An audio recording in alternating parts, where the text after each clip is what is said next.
Okay. You'll have to excuse the way I look, because I only had one hand to get ready and to put my binder on because I broke it last night making really good Alfredo. And I also burned myself, so this binder is actually really hurting me right now because things are mashed and it hurts. So anyway, I also woke up this morning to find out that a friend had died on the 5th in her sleep. So I'm going to try to keep this organized and comprehensible. That's a really big word. But I feel this video needs to be made. I know I made a post about the bipolar thing, and to me it's a very touchy subject. I don't like to tell people that I have bipolar because of the stigma that comes with it. Oh, you're crazy, or oh, that means that you can't be trusted around kids, or whatever. I just wanted to explain a few things for those of you who aren't familiar with it, or for those of you who are familiar with it, but you're still in that question zone where you're like, okay, I'd like to know more, whatever. Anyway, the point is, I'm doing it. Either watch it or don't. I really could care less. Either be educated or just be ignorant. I don't really care. It's not my life. I have a list of a lot of the deeper effects of bipolar. It's more than just, oh, I'm depressed and then I'm happy and then I'm depressed. It's way more than that. And some of these things separately, or a few of these combined, might seem like a normal person. But for many people with bipolar, it's all these things combined plus stuff. And that's why it is so extreme, I think, is what I was trying to explain that as. Anyway.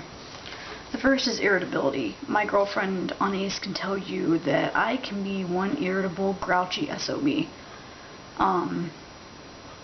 Sometimes I just wake up that way, and it's like, you know what? The world aggravates me, and I'm gonna listen to death metal just because I'm mad. Sometimes it's just one thing that someone says, or one small thing that is done, that I just walk in the other room and I'm like, okay, we're done.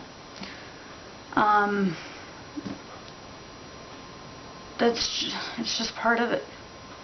And I don't know if that occurs more in the mania or the depression. I think for me, I don't know what it occurs in more. Okay? The next thing is talking fast. I have talked fast since I was a kid. Anyone in my family can tell you that. Anyone who knows me now you can tell yourself that because you're watching this video, so I don't have to explain this one, okay?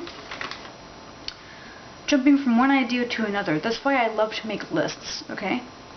I will make a list of what I need to do. A grocery list, a list like this.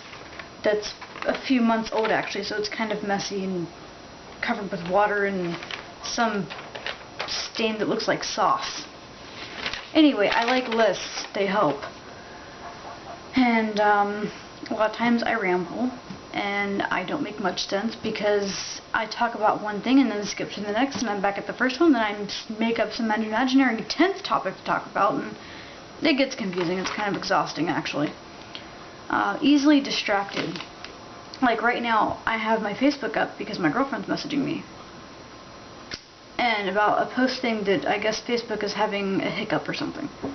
Like, the small thing is distracting me. Like, the clock ticking is distracting me right now. Some of us are more easily distracted than others, but with me, at times it gets worse than usual. Is that? Oh, okay, that was a piece of tape. See? I noticed a piece of tape on the book and I have to look to see what it... Oh, I'm moving on. Restlessness. I cannot sit still. Okay, anybody will tell you that. Like, making this video is stressing me out because I have to sit in a chair. Okay? Like, I don't like to sit still. Okay, it was self-explanatory. Little to no sleep for several days in a row. Okay, I have a pattern. I like to be up at night. I've liked that since I was like a kid. Okay? That's not the point. The point is, people are like, oh, you stay up all night so you don't sleep. No, actually, I do sleep. I don't sleep like a normal person. I feel like a vampire, but whatever. I can go for a day, 2 days, sometimes 3 days with like an hour of sleep, sometimes no sleep, sometimes just 3 hours of sleep in 3 days.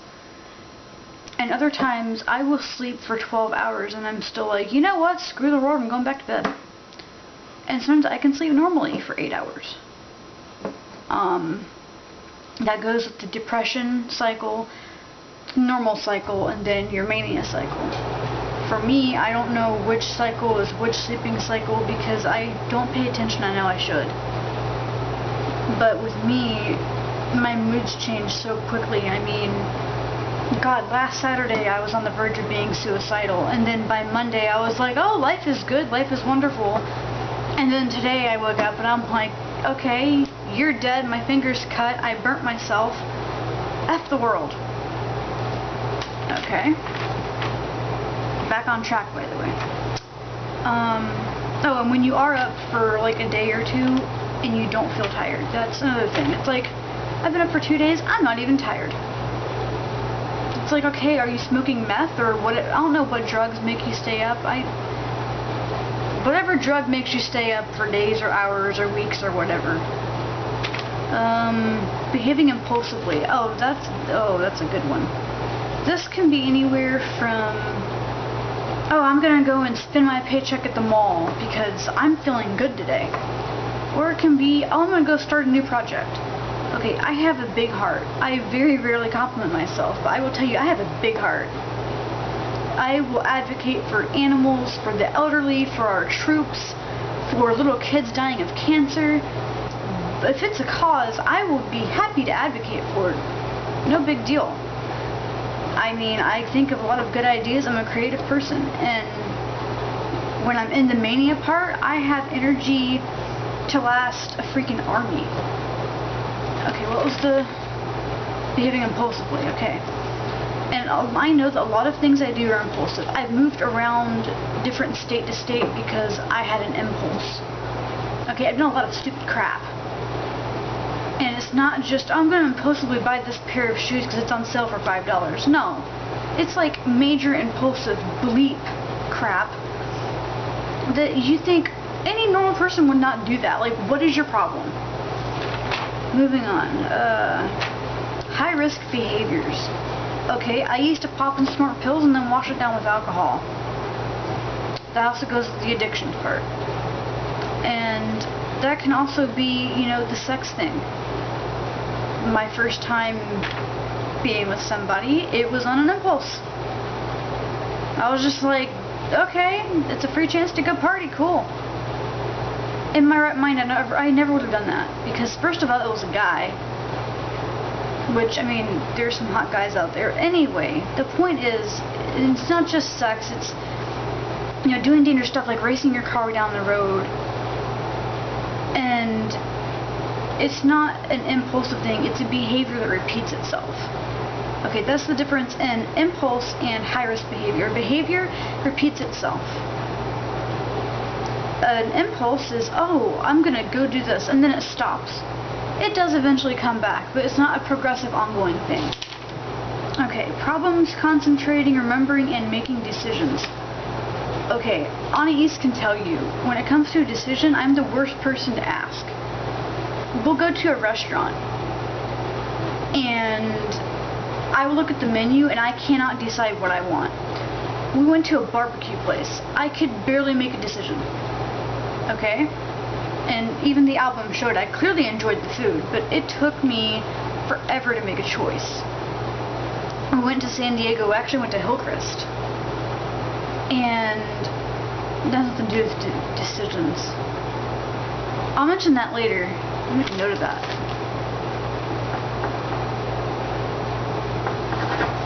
Okay, see, off topic. Just basic decisions. Like, she asked my mom, she's like, where do you want to eat? We haven't eaten out in a while, where do you want to go? You're asking me to make a decision. Okay, I'm a dominant person. I know I don't act like it, but I am. I like to be in control of things. Because that way I know that at least if I'm in control, I won't lose control of the situation.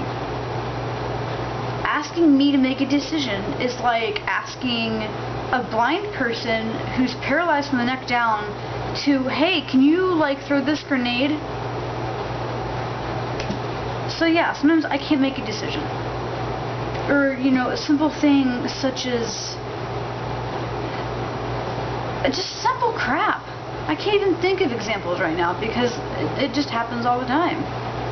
And as far as concentration, you can see I've already went off topic like 10 times, okay? I shouldn't have to explain that one to you. And the remembering things. I just had a conversation with a guy who was helping me out with something. I literally forgot his name.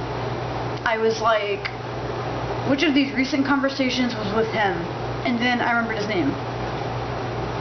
Just remembering things sometimes. It's not because I have Alzheimer's or because I smoke too much weed. I actually don't smoke weed. I don't. But sometimes I just can't remember crap. Or she'll ask me to do something or tell me something and I'll forget. Just like I'm forgetting the point.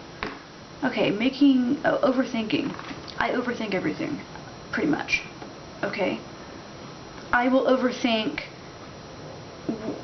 what to eat for dinner. I will overthink a route to go to somewhere. I overthink crap. I overthink conversations. Someone replies to something and I overthink it. I have to dissect it because, oh, I can take this 10 different ways.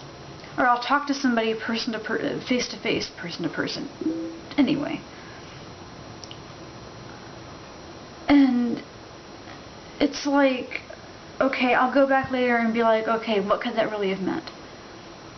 I got to have a conversation with somebody about a month or two ago. And for the first time in 2.5 years that I've known her, I finally got to hear her voice and talk to her, which was awesome. She's actually a pretty cool person. And I dissected every part of the conversation. Because I do that. Because I overthink crap. And any of you who know me, or who even read my walk and tell me that, you know, yeah, I overthink things. It's part of it. That was so self-explanatory. Why am I explaining this? Anyway, dyslexia. I don't think I'm dyslexic. I can't tell you much about that part of it because I'm not dyslexic. I mean, I have typos coming out the wazoo, and I always type and as ADN. There's just certain words I always type a certain way because I can't type. But I'm not dyslexic, but among how many friends do I have? Because now I make a point. I have 210 friends. So among the 210 of you, it was like 300 this morning, but I went through. Among the 210 of you, there must be someone who is dyslexic. So one of you can explain if there's any questions. Suicidal thoughts. Okay, that goes with anyone who has depression, whether it's bipolar or just depression, even PTSD stuff. I can't even tell you the amount of times that I have wanted to just stop living.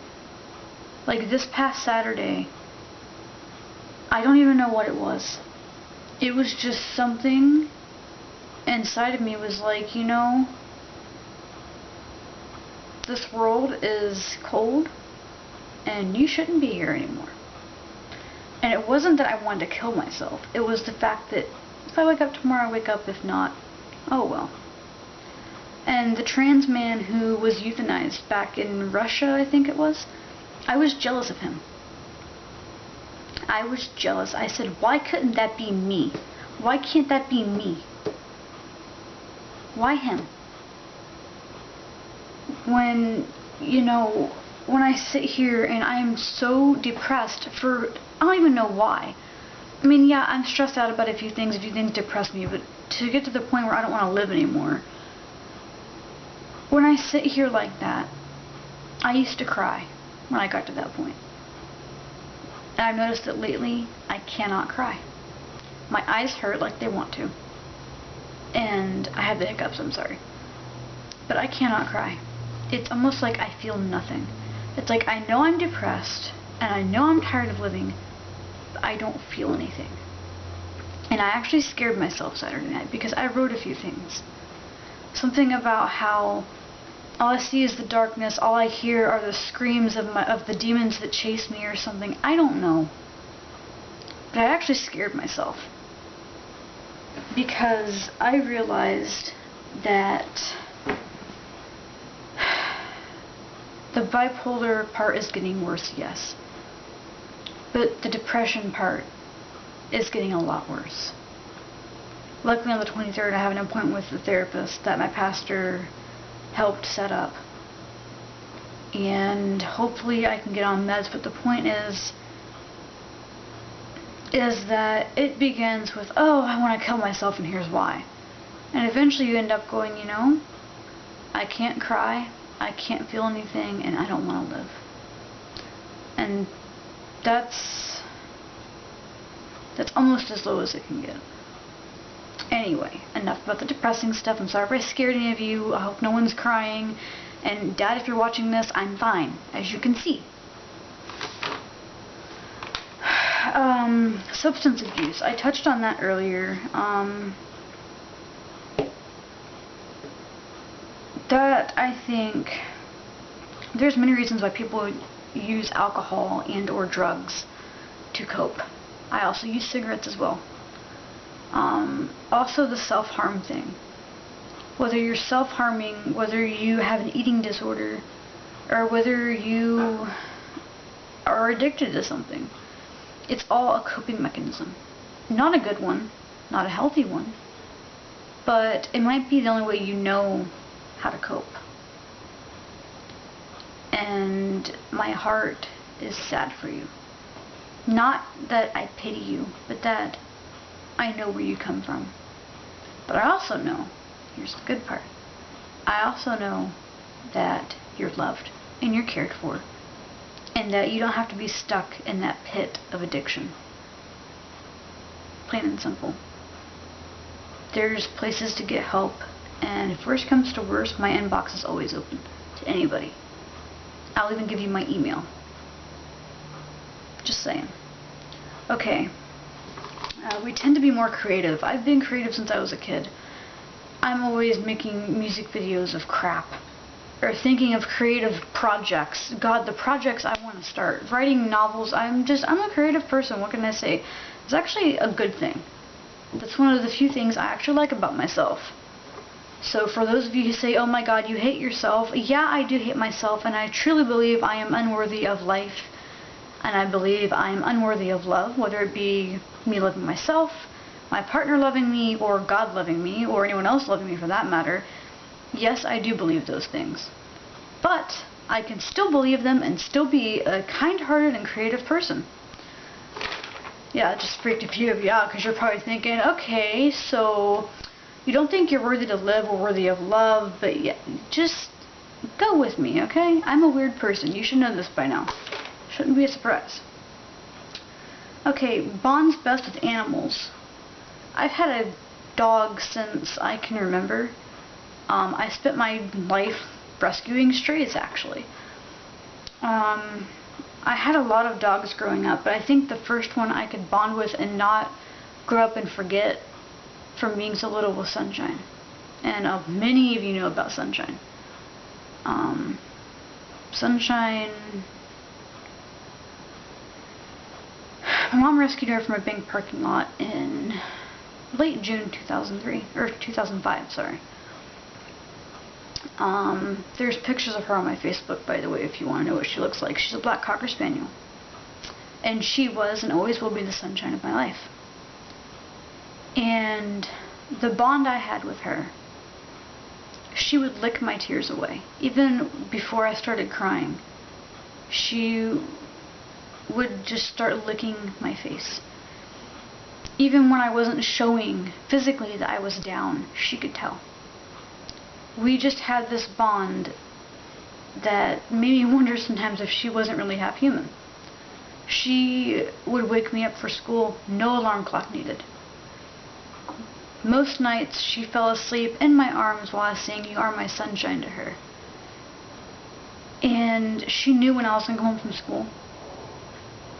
And she was my four-legged daughter. And that dog got me through so many bad times, so many bad nights, and many nights where I didn't want to live, and she pulled me through. And the reason she pulled me through was not because, oh, you can relate to me, but it was because if I do this, it's going to freak this dog out, and she's already been abused. And I can't do that to her. That was my reasoning. Just like, you know, when I lived with my ex, and yes, I'm going off track, I know, I'll get back on track eventually. When I was living with her, I always said, you know, okay, if you ever shoot yourself, which I thought one day I would, I made a plan where I'd go in the middle of the woods with a sleeping bag and everything, and I put myself in the sleeping bag first so that when whoever found me, you know, obviously, you know, they'd probably smell something, or, you know, they'd see a note on top of the bag. I'd make it to where somehow they'd know, okay, there's a dead body in there, because I didn't want to freak out her dog. I didn't want her to come home to see my brains all over the wall. I knew that she couldn't afford the deposit to clean the place, and that she would have nowhere to stay while they were cleaning up and proving that it was suicide. I went into that much detail. I made a list of who I'd write letters to, my dad being the first person. And I had this all planned out. Because even when I'm suicidal, I still have a big heart. I think the point I was trying to make was that sometimes an animal is a better option than talking to somebody. It's more than just, oh, the dog can't talk back or the dog doesn't judge me. I think dogs can sense things better. And to me, having a dog around, and I miss having one, but I know we can't afford one right now, but to me personally, having a dog around, it just naturally calms me down. Whether I'm manic or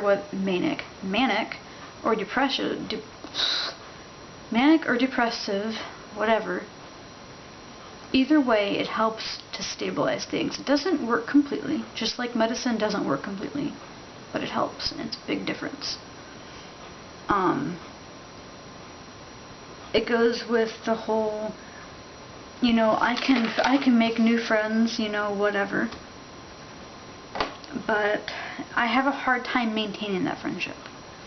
I'll start off, hey, let's hang out, and eventually it's like, it's a mixture of, well, I'm miserable and I'm ashamed of this sickness I have, so I'm just going to eventually taper off. And sometimes I don't even realize I'm doing it, honestly. For the friends I have around here in Yuma, it's not that I don't like you anymore, or that it's not convenient for me. It's just, it's part of it. I've always been that way. It's not because I don't like you, or because you're not cool, or because, you know, I don't feel like putting my binders on, which, by the way, binders do suck. It's just, it's part of it. It's nothing personal against you.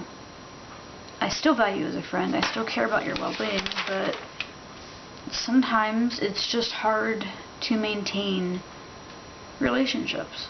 I mean, I'm doing good to maintain a relationship with my girlfriend without driving her completely bat-crap crazy. Just ask her.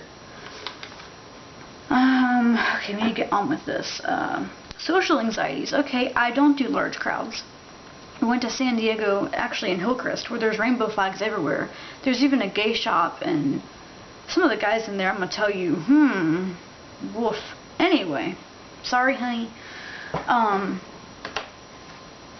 Anyway, like, really LGBT-friendly place.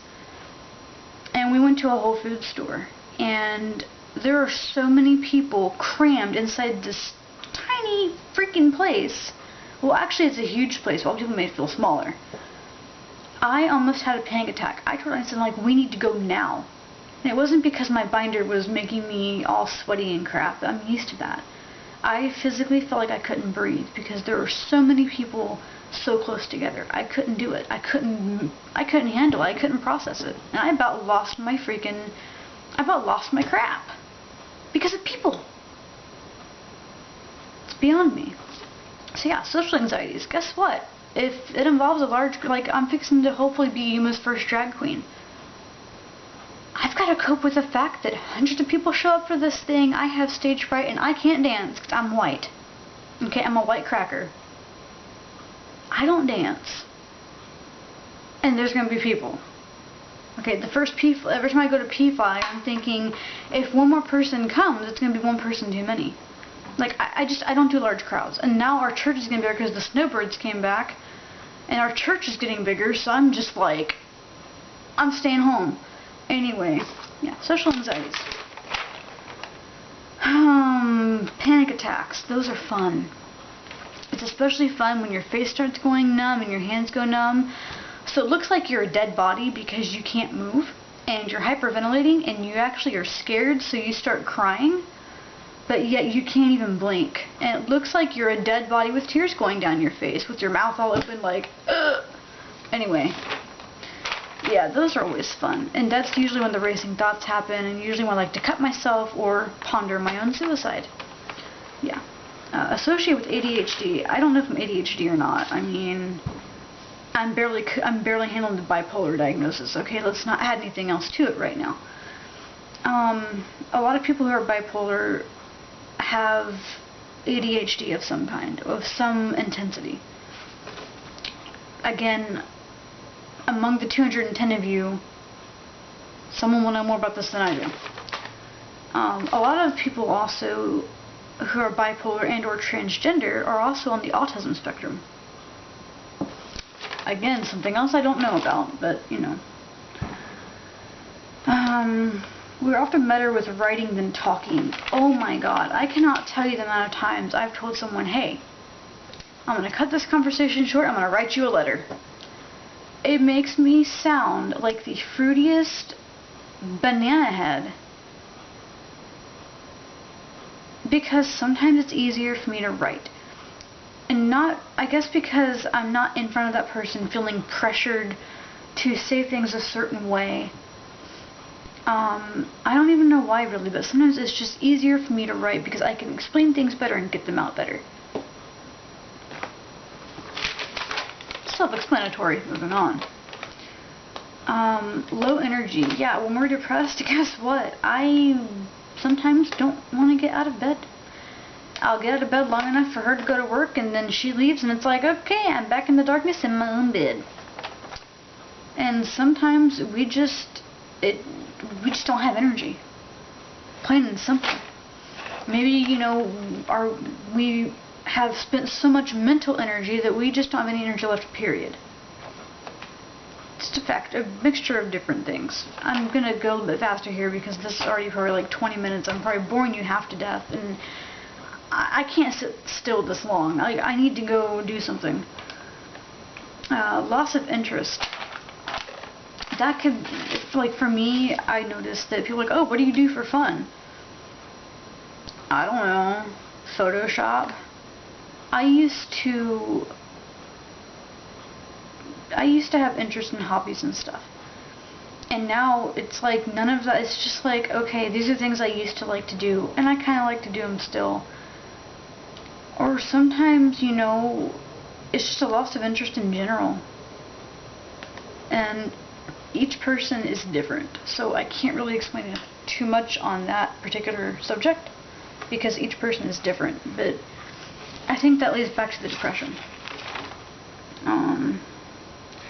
Physical pain, headaches, aches. You know, me personally, I have a lot of headaches. I don't know what that's from. Maybe it's because I don't have enough caffeine. I don't know. I get a lot of headaches though, okay? Okay, racing thoughts. That mainly occurs when it's a panic attack brought on depression.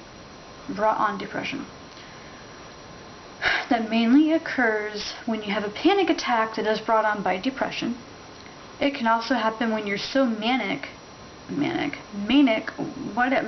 whatever, that your mind just, it goes off like a freaking, it goes off like a, I don't even know what, just whatever.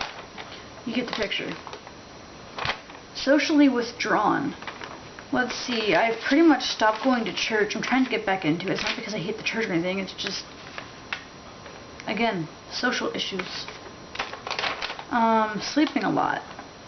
That's usually when the depressive phase comes around that you sleep a lot.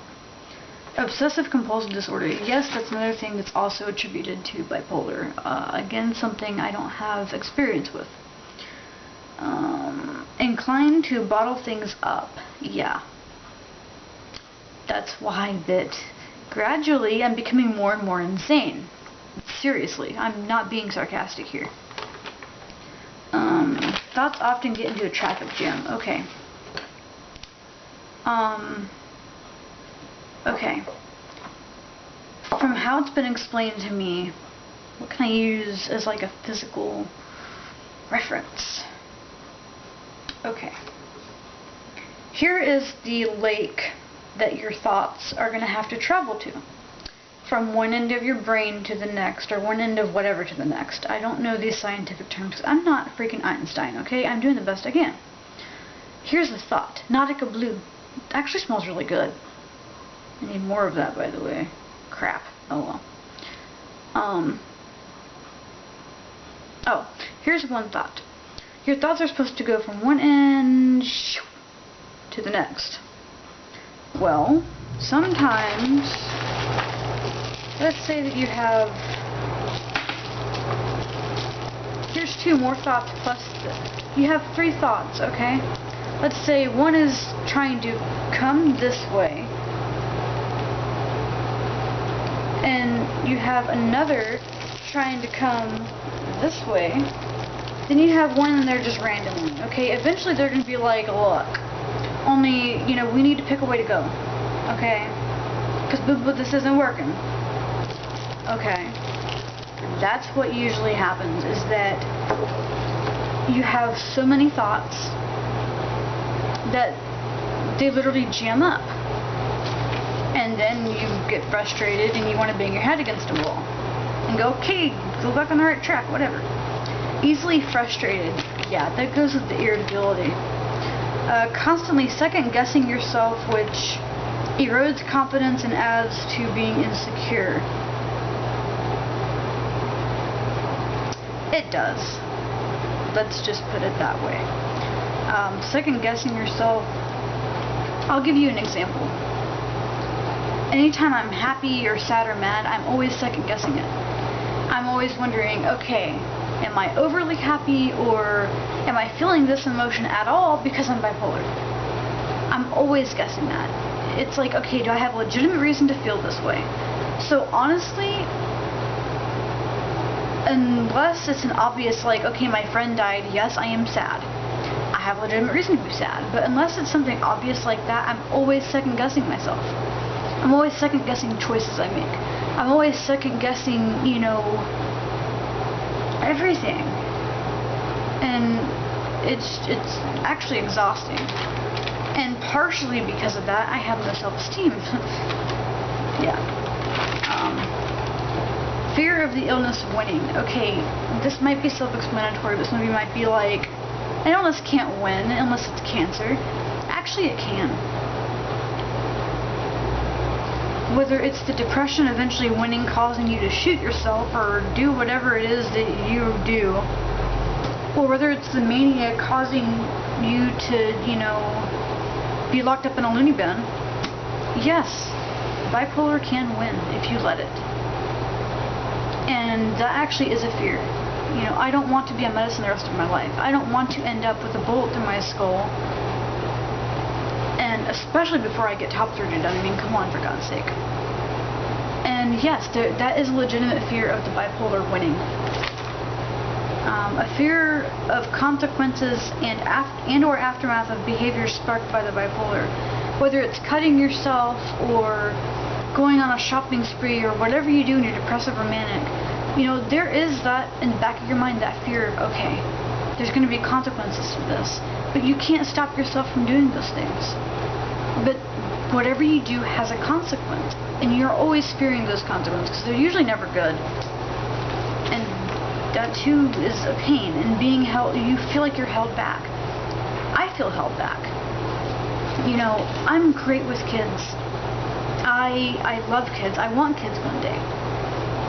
And I feel like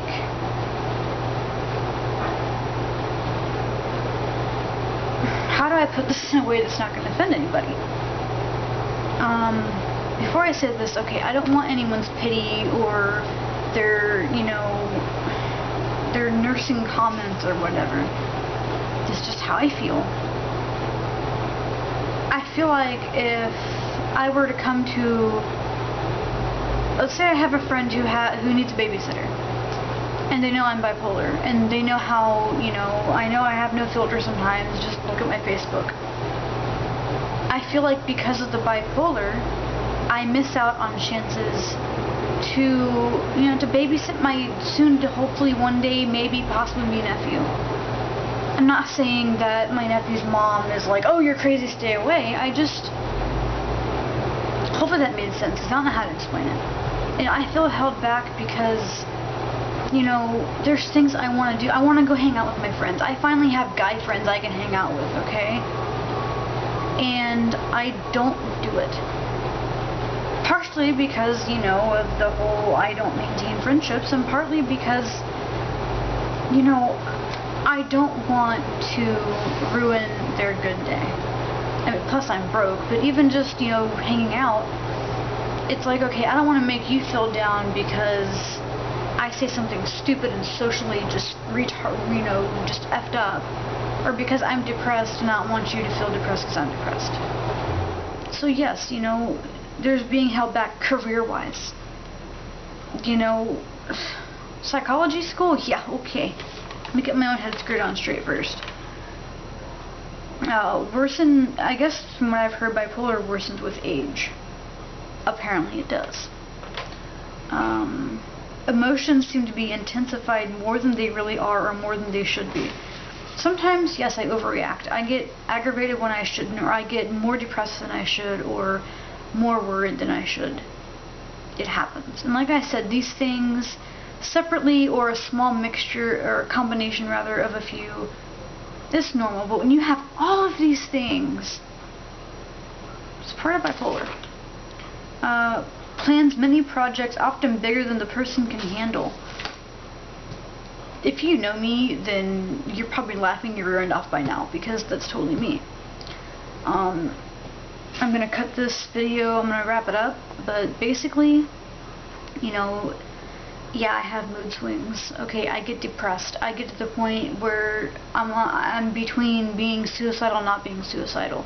I don't have a filter. I sometimes put too much out there. Sometimes I'm negative. Sometimes I'm cynical.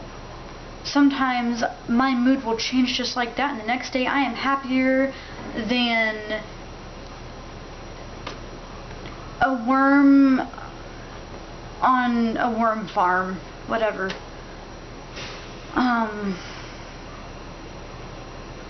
It's more than just the mood swings, guys, and I know that sometimes when you read what I post or when you talk to me in person, you're probably thinking, okay, you've gone nuts and I'm going to leave now.